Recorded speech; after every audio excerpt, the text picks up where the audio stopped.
Okay, everybody, try to find a seat. There are some up there. Thank you. Welcome. It's time for another session, this time about events. So please welcome Kate and Grace.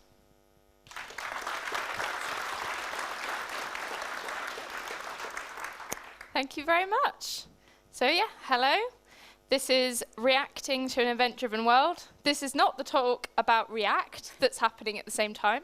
So if you're here to hear about front-end frameworks, then you're in the wrong place. You can leave now, we won't notice. But yeah, today we're going to talk about reacting to an event-driven world. I'm Kate Stanley. I'm a software engineer at IBM. I currently work on a product called IBM Event Streams, which is a fully supported Kafka offering with value-add capabilities on top. So I like talking a lot about Kafka. That's what I've been doing for the last kind of year or so. And I'm here with Grace today. Yep, so my name's Grace, for all those who don't know me. Jfokus last year was my first time presenting. And I mostly focus on reactive technologies. And I also work with Kate back in the UK at IBM. So we're going to talk to you today about sort of a combination between reactive and Kafka. So we both work in these spaces, and we wanted to see what happens when we try and combine the two. So what about when I'm trying to create a reactive application, but I'm using Kafka? So we're going to talk to you today about how we can achieve that. But to do that, let's take a step back. Why do we even need to look at this? Well, data has been, this is just a random graph of data, by the way, so please don't pay any attention to the numbers. But essentially what I was trying to show here is that data has exponentially grown in the last decade or so. So essentially, I mean, nowadays, every single second, there are 6,000 posts to Facebook, there are over 40,000 Google searches, and over 2 million emails sent per second. That's a huge amount of data that our applications are now having to process. In fact, a single web page nowadays is getting more traffic than the internet got as a whole a decade ago. And not only that, we're trying to also deal with this increase in traffic. So we've got tons more users using our applications nowadays than we ever had before. So we've got to deal with this never-ending growth of data and be able to handle that in a way that every user is able to access that as soon as possible. Yeah, and it's not just having to deal with all this data. Our customers are really demanding that we have responsive, real-time applications. So they're wanting things that react to events in real time. The apps have to be really responsive. We all know if you're waiting for more than half a second, not even that, for the page to load, you're like, I'll just go find this information somewhere else. And we're also having customers that are looking for apps that are being enhanced with real-time intelligence and real-time data. It's not good enough to have something that's true a week ago or a day ago. It needs to be true an hour ago or even a second ago. And it's interesting, actually, all of this sort of responsive real-time, these movements of our customers, this is the kind of thing that immediately makes people think of Kafka and going, okay, well, let's move away from being HTTP and move towards events. And we can see this in an example that actually some of you might see later. So who's planning to go to Clement's talk later about Jfokus? Nobody else. No one's heard of it? Well, later on there's a talk about Jfokus. And basically he's going to talk about this coffee shop demo. So we're going to talk through that a little bit. We're not going to overdo it, so we don't want to say exactly what Clement's going to say. But if you go and look around, there's plenty of examples of people saying, oh, okay, yeah, I want to be more responsive. I'm going to just move towards events, and that will make my life easier. And to a certain extent, that is true. So in this demo that Clement shows, it is essentially a coffee shop demo, because don't we all love coffee? And so in this coffee shop demo, he first shows it as a HTTP example. And so when the coffee lovers come into the shop, they essentially have to wait whilst the barista makes their individual coffee before the next person can be served, which is essentially wasting time when the coffee machine is brewing and all of that stuff is happening. The barista could be taking another order, but instead, you're literally standing there waiting for your coffee. And that might be fine if it's just Kate and I buying a coffee, but if we all went to go and discuss Java some more, and all of us turned up to this coffee shop, all waiting at the counter for each of our individual coffees, that's going to take an awfully long time to get through that process, and it's not the most efficient way to achieve it. So instead, why don't we use an event-driven backbone? So in Clement's example, he shows that by using an event backbone, essentially what you're doing is making the most efficient use of the barista's time. So as the coffee lovers come into the shop, they essentially add their order to this backlog. And the barista can then go off and make someone's coffee, and whilst they're waiting for it to brew in the machine, come back and take the next order or finish up packaging the last order that's ready to go, serve it up to someone. And that means that instead of standing at the counter waiting for my coffee to finish, I can go and sit down with the rest of you guys and continue discussing Java. And so it's a more efficient use of everyone's time, and it's just essentially makes it a lot quicker for everyone involved. So if you want to learn more about that demo, it is being shown at 4 p.m. In I think C3 in Clamont's workshop later. So essentially, people look at this and they think, okay, this creates assumptions that are often wrong when using event backbones. So you can see, as you can see, it creates great benefits when switching from HTTP to this event backbone, but it doesn't necessarily solve all the problems your application might be facing. So when it comes to the question, is your microservices non-blocking and highly responsive, you might answer, yes, I'm using Kafka. No. Just because you're using Kafka, it doesn't necessarily mean that your application is now suddenly non-blocking and amazingly responsive. You've got to be able to use Kafka in the right way with the right design and application and the right configurations to help your application become completely non-blocking and reactive. Yeah, I love examples like this because it allows me to come along and be like, yeah, Kafka is the answer. But that's not necessarily true. So how do we even go about making a highly responsive app? So there are multiple levels, and Kafka is an amazing tool when it comes to building reactive applications at the data level. But there are many other levels of your application that you have to think about. And so one of those levels is within your microservices. So how do you make the internal logic flow within your microservices asynchronous and reactive? Well, that's where something called reactive programming comes in. But that's not the only level. We've also got between the components to worry about as well. So what happens in the communication between those different microservices? And that's when the reactive systems comes into play, or reactive architecture as it's also known.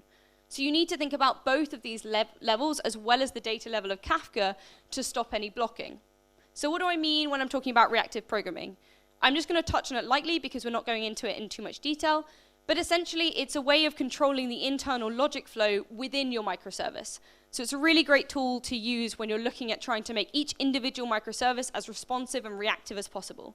So it essentially is all about asynchronous programming, and it drives the logic forward based on new information coming in rather than thread execution. Bless you.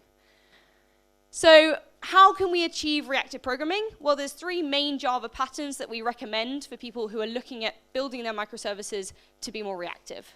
And these are futures, RxJava, and reactive streams. So futures is essentially a promise to hold the result of an operation once the operation completes. RxJava is essentially the Java library for reactive extensions. So that's all about using observable sequences. And then reactive streams is essentially handling asynchronous data to be able to provide back pressure for stream publishers. So these are 3 of the tools that you can use to essentially make your individual microservices more reactive. But like I explained, it's not just about the individual microservices. Nowadays, our applications can be made up of hundreds of microservices at times. And so we need to think about the intercomponent level, so what happens between the components as well. And that's where something called the Reactive Manifesto or the Reactive Specification comes into play. So has anyone here heard of the Reactive Manifesto before? Great, loads of hands. So I won't go through this in too much detail, but for those of you who don't know, this was a specification made back in 2013.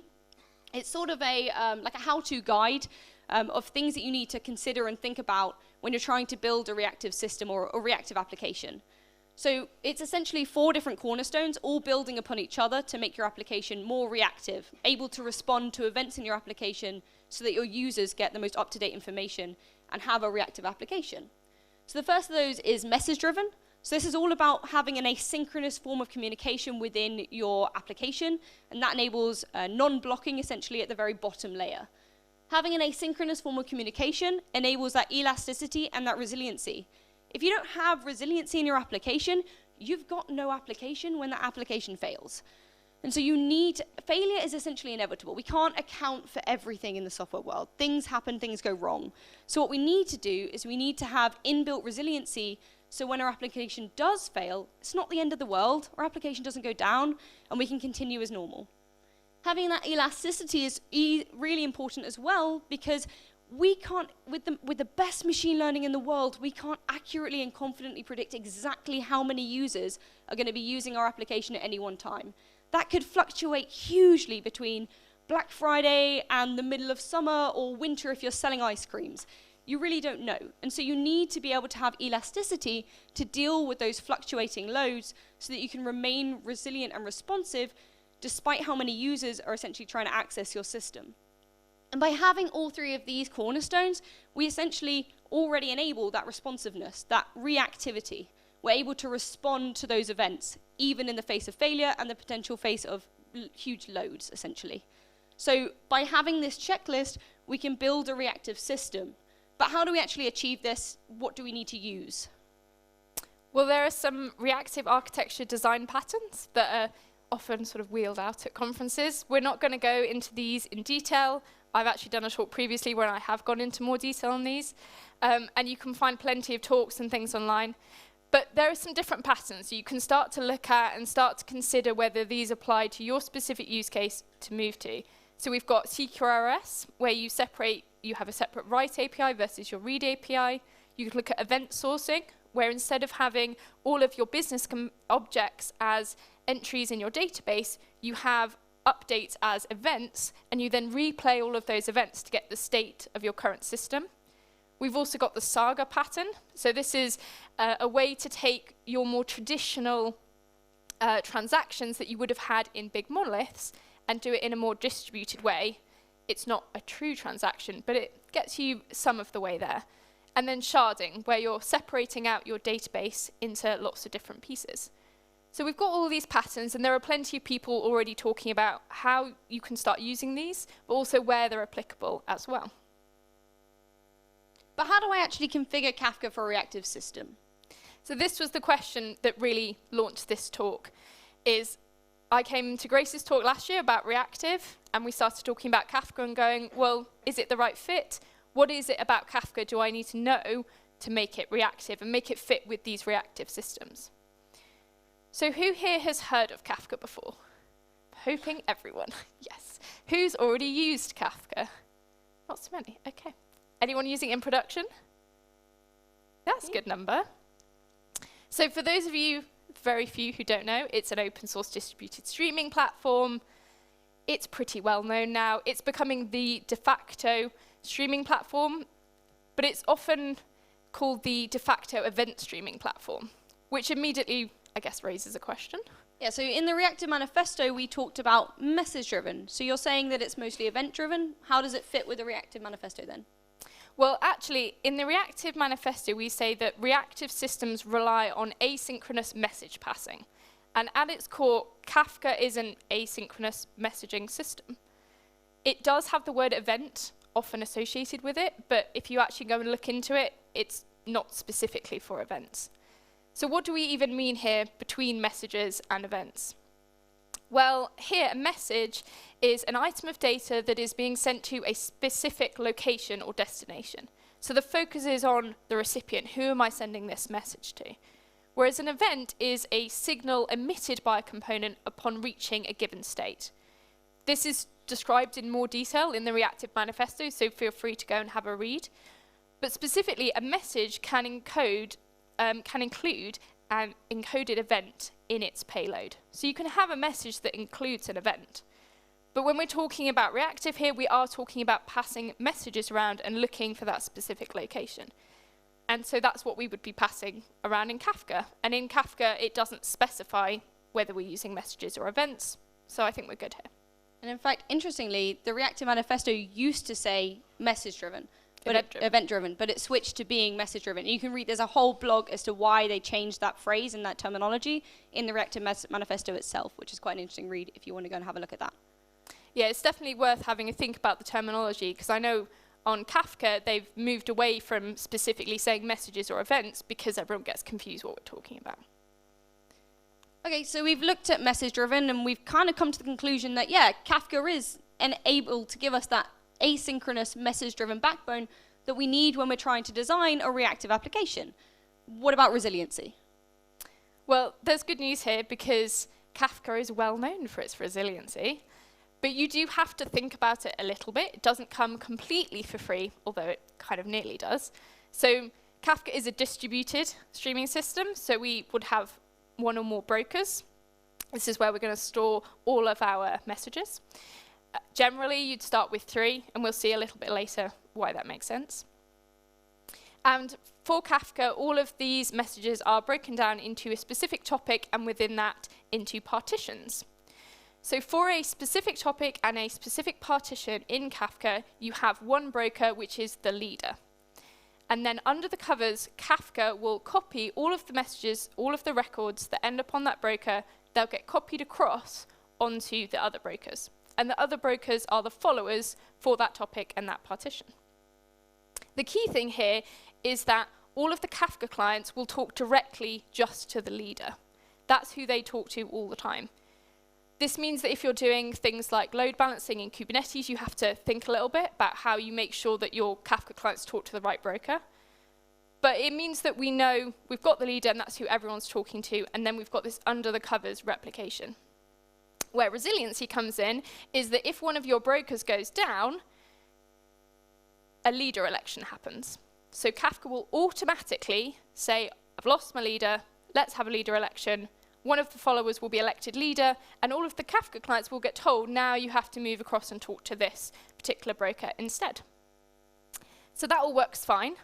And as I said, it is kind of built in. So as long as you're using standard Kafka clients, you'll get a lot of this for free. You might have to think about the networking a bit if you're running on Kubernetes, but it works pretty well.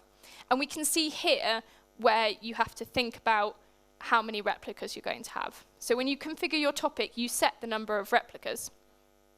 And in Kafka, there are certain configuration options that you currently can't change without bouncing one of your brokers.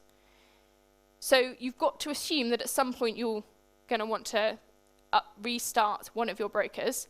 And if for some reason one of your other brokers goes down at that point, having at least 3 means you've got that guaranteed backup. You can have additional persistence so that if all your brokers go down, that you have got a store and you can kind of carry on. But really this following, leading, and replication is where Kafka focuses its resiliency. So you just have to keep this in mind the first time you create your topics. So we've talked about the Kafka brokers itself, but actually we need to think about not just resiliency for Kafka not losing things, but also as these messages are being passed through our message-driven system. So for producers, it's probably not good enough to do just fire and forget. If I send my message to Grace as the broker, but then it goes down before it gets replicated, how do I know what's happened? So there are some guarantees in Kafka that you can look to. You can have at most once, which is that scenario, or at least once. This does mean you have to deal with duplicates. So if you want resiliency in Kafka, you are going to have to think about how you will deal with that. But there are some configuration options to help you get to that at least once guarantee. So you can configure your acknowledgements or ACKs. And that basically says, as a producer, I want to be told and have an acknowledgement that my message really got to Kafka. And you can choose at what level, whether it's I just want to make sure it got to the leader, or whether I want to make sure it's got to all of the replicas as well. And then, of course, you can configure the number of retries. But you can see all of these are great, and it means Kafka does provide resiliency, but you do have to think a little bit about how you code your applications. What are you going to do in the case of retries, and do you care about ordering, for example? If you send one message and you thought it worked, send the next one, but then the first one failed and you retry, you might get reordering. So you do have to think about it. Okay, so we've talked about producers, but what about consumers? So in the chance that the consumer dies, we basically need to know where it needs to pick up from again in regards to the event log. And so it does this by setting an offset. So consumer offsets, for anyone who's not familiar with them, it's essentially just a number associated to each record in a particular partition for a particular topic.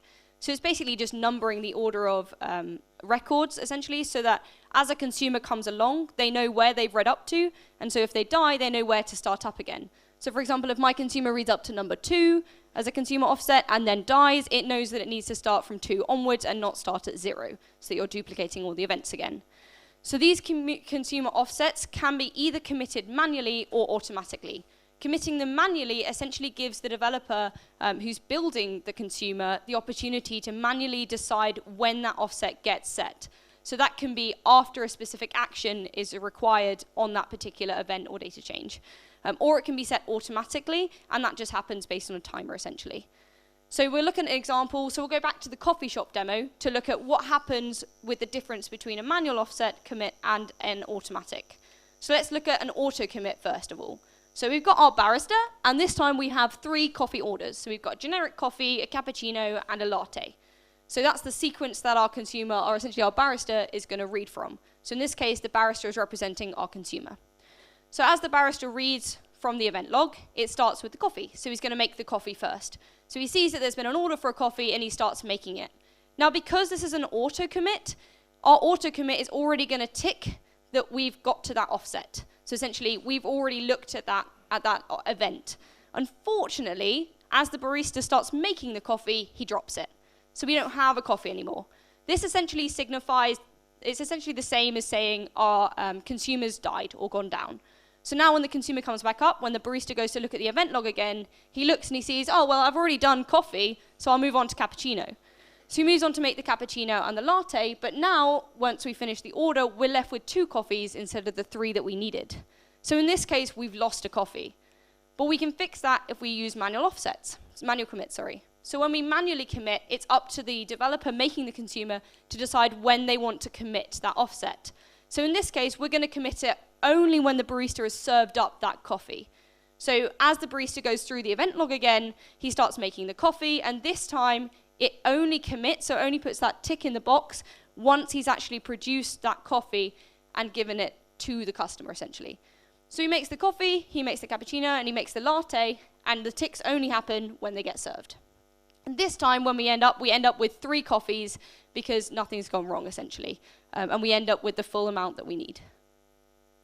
So you can see here there is a difference between manually and auto-committing. So you need to consider the resiliency in your application when you're choosing either to manually commit that offset or to automatically commit that offset. Okay, so we've talked about resiliency. We've talked about message-driven. What about elasticity? That's an interesting one from a Kafka perspective. Generally, Kafka isn't described as elastic, it's described as scalable. So let's first look at how Kafka is scalable. Well, this comes back to partitions. So I said earlier that a topic is broken down into different partitions, and those are generally spread across the brokers.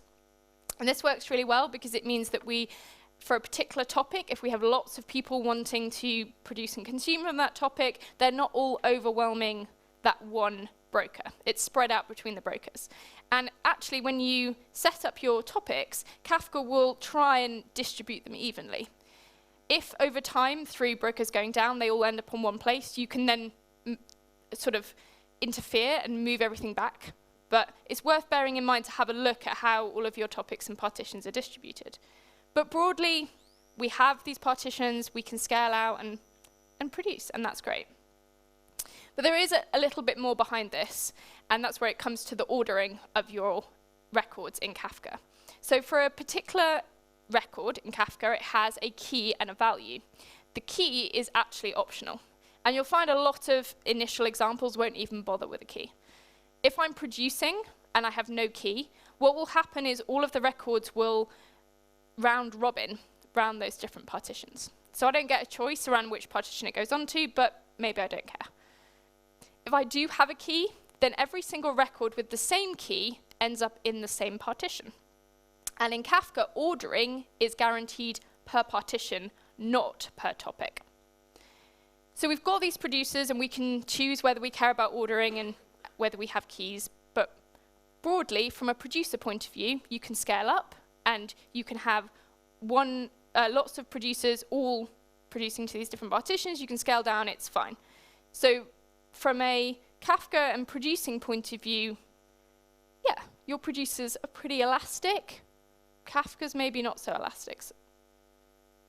And it gets even more interesting when you start to then look at your consumers. So in Kafka, we have something called consumer groups. We want to have consumers that can work together to read all of our records. We don't necessarily want to always be reading repeat records. So the way a consumer group works in Kafka is when you stand up your consumer application, you give it a group ID. And then all of the consumers that have the same group ID will be in the same group. So if we look at this example, we've got 3 partitions, 0, 1, and 2. Then we've got 2 consumer groups, A and B. Consumer group A has 3 consumers. And what Kafka will do is when the consumers all connect, they will read 1 partition each. So between them, they will have read every single record that's on this topic. For consumer group B, we only have 2 consumers. But that's fine. We can just have one of the consumers reading from more than 1 partition.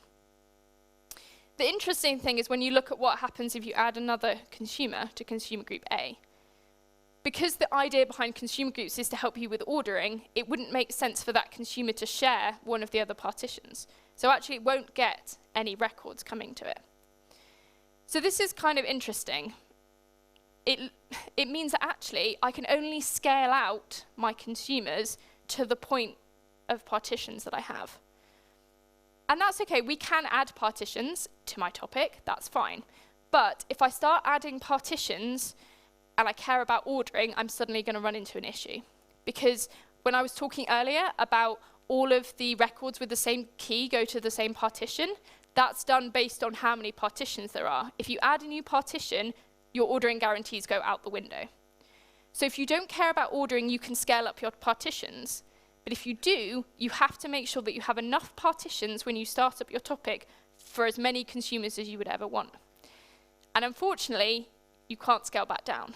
You can't go down to a smaller number of partitions or a smaller number of brokers, because then where are all those records going to go?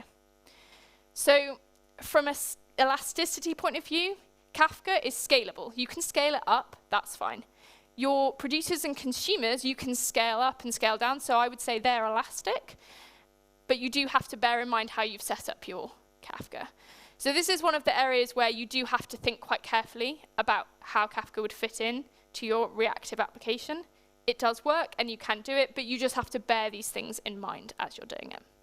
Okay, so we've looked at each part of the Reactive Manifesto, and we've seen that for certain areas, we do need to plan in advance what configurations we're going to have in order to make them reactive for our own application, or enable that reactivity. But it looks like on the whole part, Kafka seems to provide us this message-driven asynchronous backbone that we need. It seems to have the resiliency built in, and it also provides some form of elasticity when it comes to scaling up, for sure, and sometimes scaling down. So we know that Kafka seems to be a great fit for building our reactive systems, and we know, let's assume that we've convinced you all that you want to use Kafka and reactive. So how do you get started? Where do we go from here? What tools do you need to use to be able to build your own Kafka and reactive app? So the first things first, you need to start Zookeeper and Kafka on your own machine. So now, from the looks of it, most of you guys have already used Kafka before, so you know how this works. For anyone who hasn't, there's a great Quickstart guide that you can use. Literally starts you up with Kafka and Zookeeper in maximum 10 minutes if you follow this guide. Zookeeper is still needed at the moment for metadata. Kafka in the future are planning on having this metadata in their own topic. So in the future, you shouldn't need to have Zookeeper running at the same time. But currently, you do need to start Zookeeper up before Kafka to be able to have a storage of that metadata. But essentially, this application should start all of the necessaries up for you. And it should all be running locally on your machine. Now, when you start Kafka up on your machine, you actually get a consumer and a producer class automatically with that Kafka client. But unfortunately, these aren't necessarily set up for a reactive application. So we've got there's a series of tools essentially out there and frameworks that you can use instead of having to build your own from scratch, that you can use, and they're all open source to be able to build Kafka in a reactive way. So these are some of the 4. So we've got Reactor Kafka, we've got MicroProfile reactive messaging, we've got Alpakka Kafka connector that's built by the Lightbend team, and then we've got Vertex Kafka client, which was essentially originally built by Red Hat, and now they're all open sourced. So I'll go through each one and sort of what the differences are, just so you get an idea as to which one you might want to have a go at if you do want to have a go. So the first one is Reactor Kafka. So this is basically just a thin layer of reactive streams over the Kafka client. So under the hood, it is literally just using the Java Kafka client. It's essentially just built to help with the back pressure support and to hide some of the complexity in Kafka. The one thing to remember when it comes to Reactive Kafka is at the moment there isn't any support for it, but it is polyglot, so you can use it on multiple different platforms. It doesn't have to just be used on Spring, for example. So that's one example. Another one is MicroProfile reactive messaging. So has anyone here heard of MicroProfile before?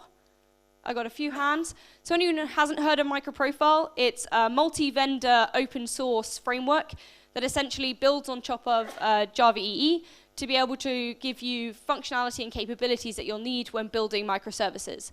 So it enables things like health, metrics, config, things like that. So if you haven't heard of it or haven't taken a look, it's worth taking a look at which capabilities it offers, and it's all open source and free, built by multiple different vendors, including IBM.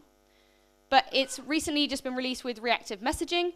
So this is essentially messaging support for reactive streams for MicroProfile, and implementations you can see there are SmallRye, OpenLiberty, which is an IBM open source product, Quarkus, which was originally, you've probably already heard of that, built by Red Hat. If you don't know about Quarkus, go to Clement's talk, again, at 4 p.m. And then there's WebSphere as well. And so the difference with this one is that reactive messaging uses essentially annotated methods under the covers. So it uses this channel framework. So it's slightly different to how some of the others are implemented. Then we've got Alpakka Kafka connector. So this is built upon the actor model. And so if you don't know anything about the actor model, it's essentially a different way of breaking down your application. So the smallest level is essentially actors. So the actors are the units of work within your application. It can be a one-to-one mapping with an actor and a microservice, or it can be a many-to-one mapping. It's not necessarily direct. But essentially, it's built upon this actor framework. So again, slightly different. If you're already building an application using actors, then this might be the framework that you want to start using and having a go at. If you're not using actors already, it might be worth taking a look at and seeing if this sort of model fits your application better, but it can be a bit of a paradigm or shift to think about it in your application in an actor framework rather than a microservices-based design.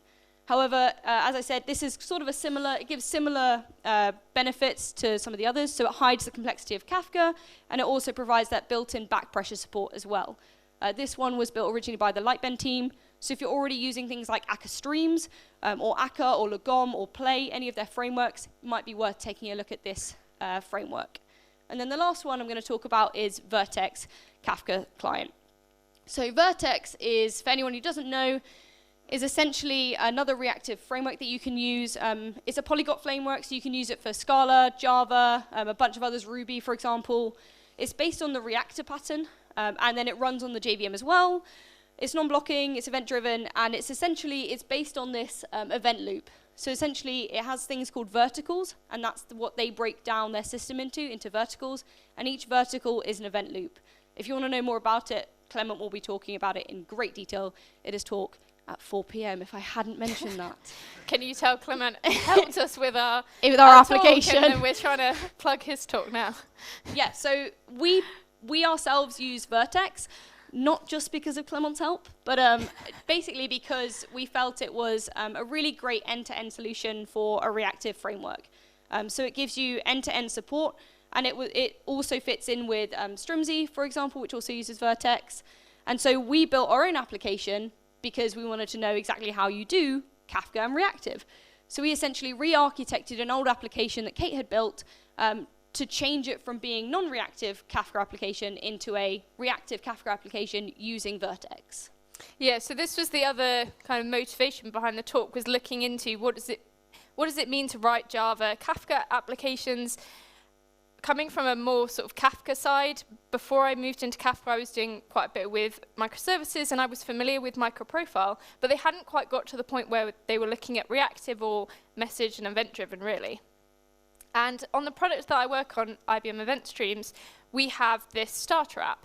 And the idea behind it is when someone downloads the community edition or the full version of our product, they can generate this application to basically check, is my event stream / Kafka running? Because particularly our implementations in Kubernetes, it can be difficult for people that aren't as familiar with Kubernetes to work out if all the pieces have started correctly. So we wanted a really nice way for them to just run this app and be able to go, oh yeah, I've got events, they're flowing through Kafka. And it was also going to give us a talking point to start explaining some of the concepts like partitions and that kind of thing. So we had this application, And originally, we wrote it with the built-in Java clients from Kafka. And we thought that made sense. But we ran into quite a few difficulties, which I'll kind of show in a minute. So this is the loose architecture of the app. We have a front end that our designers in IBM have very helpfully written for us. Grace and I are not responsible for the lovely design of this UI. We have to thank our designers for that. And we basically had our back end of our app talking via WebSocket to the front end and then producing and consuming into Kafka. It's a really basic app. You click a button and it starts sending records into Kafka every 2 seconds, and then it consumes them back again. It doesn't really make any sense, but it's really good for testing whether your Kafka is up and running. So I started talking to Grace about, well, what does it mean to be reactive? Should I be looking into this reactive MicroProfile messaging thing? And at the same time, I was looking at Strimzy, which, for those of you who aren't aware, Strimzy is an open source operator for Kafka. So it's a mechanism to allow you to run Kafka in Kubernetes really easily. And that, under the covers, as she said, is written in Vertex. So we started looking at, OK, well, if we take this app that we originally wrote that had a few difficulties, if we rewrite it in a reactive way, would that help us? Even though it is a slightly noddy app that produces and then consumes itself back again. We could cut out Kafka and have the same UI. So let's look first from the producing side what the differences are. So this is the sort of recommended example for producing with the Kafka client. You'll find this on the documentation for Apache Kafka. We've got a for loop where we're looping over and basically doing producer.send on our record every single time. And from a normal Java perspective, writing my original app, this worked fine. And actually, if you look at the Vertex version, it's pretty similar. Almost exactly the same. So from a producer side, I wasn't necessarily immediately seeing the benefits of moving to this more reactive way of thinking. Well, there obviously are wider benefits. From a specifically, how am I going to talk to Kafka in my app? I was like, do I care? But when you look at the consuming side, that's where it really gets interesting. So this is the example for consuming. And a lot of people will look at this and go, oh, you've got while true. That seems immediately a bit odd. And we've also got this for loop. So basically the way it's working is it's doing a poll and waiting for a set amount of time. And then all the records it gets back, it goes through every record in turn. And we're going to process the record and then commit the offset. Now, this is OK, and it worked. We managed to get it working in our previous version of the app. But it feels a bit strange that you've got this continuous stream of events, but then I'm grabbing a set of them and processing them one by one. And how am I making sure that I've finished processing before I commit? How is this working? So if we look at the Vertex way to do this, it actually feels like it fits a lot better with this constant flow of events that we've got coming in. So I've got my consumer.handler. So in this case, consumer is the Vertex Kafka consumer. And basically, I just say, here's a function. This Lambda is going to get called every time I get a new record. So I'm no longer doing this poll and getting back a set of records. I'm just getting them one by one, which is immediately nicer. Then I've got this process record function. This is a made-up function. I haven't shown the made-up implementation. But you can imagine you would process a record, whether it's from a coffee standpoint, making the coffee, or if it's sensor data, maybe storing it somewhere, or whatever you're doing. We process the record, and then we get back a result to say, have we successfully processed it? If we have, we can do consumer.commit, and then we commit our offset. So this immediately feels like it fits much nicer, because we haven't got this go get all of them and loop through. Instead, we're actually stacking up sets of events. And this is immediately fitting into what Grace was saying earlier about reactive being about reacting to events. I've literally got an event that comes in that causes the handler and then processing and then committing, and each time it just goes through this loop. The other thing that we found really useful with Vertex is because within a specific vertical, it only has one thread, single-threaded. And in our previous version of the app, we actually had to find someone who'd been doing Java a lot longer than me to really sit down and make sure we weren't going to end up in a blocking situation. because we're having to handle these different threads and how do we start and stop, because our designers really wanted to have a start and stop consuming in our UI, which caused a lot of pain. But actually moving across to the vertex way with verticals, that immediately solved a lot of our problems, which was kind of cool. So we've rewritten this app. The source code is out there. We haven't quite managed to get the UI source up there. So if you do want to try this out, then you'll have to just hit the WebSocket directly, but I've put some instructions. But I can show you it running at least, just to kind of see an example. So this is going to be way too small. So I've already started my Kafka, and for those of you who've been running Kafka on your laptop before, you will know that you need a ridiculous number of tabs in your terminal. Because you need one for Zookeeper and one for Kafka, and if you haven't got the auto-create of topics turned on, you need one for creating your topic, and then one for your producer, whatever. So you have lots of tabs. So I've got my Zookeeper and Kafka, I already started them, and I already started my application, and you can see we've split it down into different verticals. And again, you can go have a look at the source code. If I load this up, you can see I was running it earlier. So this is the app here, and it's already started consuming, and I can start producing and pray that it works. It does. So as you can see, our designers had a lot of fun making this. But the nice thing is you can actually see the different partitions. So because I'm running locally, we've only got one partition, so everything's coming in on partition 0. Going to stop producing so it stops pinging them around. And I can see the different offsets. I can see when it was consumed and the size. So it's quite a nice way just to kind of visualize what you've got. The UI will be open sourced soon. I just need to get the right bits in the right places. But the really interesting thing I think about this is if you go have a look, feel free to download the starter app and play around with it and doing different things, and even take it and try and re-implement it in a different language. And if you do, let me know. Because it's been a really interesting journey chatting to Grace and learning about moving to reactive and taking an app that we thought was fine and that we'd written already with the standard built-in Java Kafka clients, and then going, actually, if we take a few steps back and look at this from a reactive way and what can that do to help us, it does actually fit in really well with Kafka. And even if you're not going on a wider level, like full reactive, even just starting to think about using some of these reactive frameworks, and there's so many of them popping up, it's really cool. Yeah. It's definitely worth considering. So I'm definitely converted to looking at whether I can use a reactive framework whenever I'm integrating with Kafka now. Let's go back to the slides. So, hopefully by now we've convinced you that using Kafka is a really great tool, and considering most of you are already using it, and a lot of you using it in production, you already know this. And that building it in a reactive point of view can actually help you build more responsive and reactive applications that help your users get the best user experience out of it. And that's through all that configuration that we talked about, and you can see in our demo application. So we can see that Kafka is really useful, but we need to think carefully when we're designing a system if we want to make it as reactive as possible. And that you don't have to build it all yourself. There are loads of helpful tools, like Kate was saying. They're popping up all the time. We've just mentioned 4 of the most used ones that we know of. But you can use these reactive frameworks to really help you build Kafka in a more reactive way.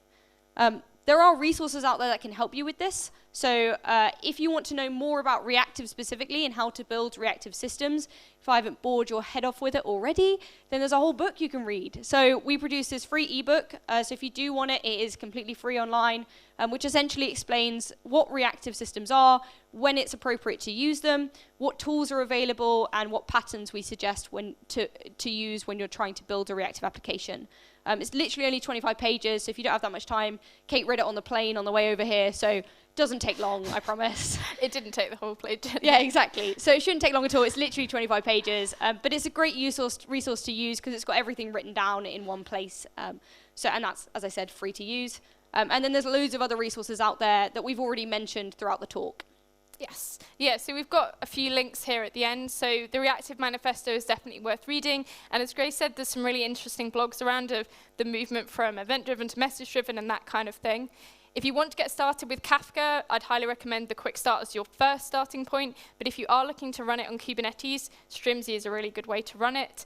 It's really easy. And if you haven't had a look at Kubernetes operators yet, it's a really advanced operator, like ahead of quite a lot of other people. So it's really interesting to see what they've done there, and they've written it all with Vertex as well, which is cool.